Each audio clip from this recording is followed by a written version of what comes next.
એ કાકા હા આ હું અટાણામાં નીંદર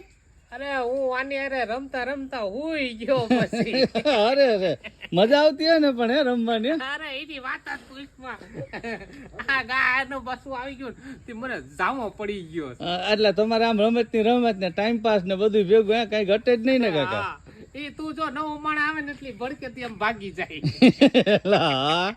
નકર તો હમણાં મારો હાથ આમ ઓલું કરતી હતી, એમ ફસાઈ ગઈ. હવે વાસળી એમ જો કાકા મસ્ત ને એના પગું ને જો અલગ અલગ કલર બધા હે અરે કઈ ઘટે નહીં પાસળી આવી ગઈ ને આમ જામો પડી ગયો મને આમ એને દૂધ બૂધ પીવડાવો કે નહીં અરે દૂધ ની તો તું વાત પૂછમાં 2 મહિના સુધી મારે દૂધ નથી ખાવાનું એમ? એને જ પાવાનું છે શું વાત છે હા, એટલે આમ તાજી માજી થઈ જાય હા તાજી માજી થઈ જાય ને પછી ઉપાધિ નહીં આવે. અરે વાહ કાકા વાહ તો હવે સારનું તમારે ઠેલી લેવા જવાની રહે ને ના ના એમ જીરીક તો રાખું હું કઈ પણ સા હટન તો કાઢવું પડે ને રાત નથી કાઢવી મારે એલા હા કાકા હા. તમારી વાત હાચી હો બાકી વાસળી જો આમ તો જો એની નમણાઈ કેવી છે અરે મસ્ત કઈ ની. ઘટે નહીં હો કાકા હા. રૂડું ને રૂપાળું હે અરે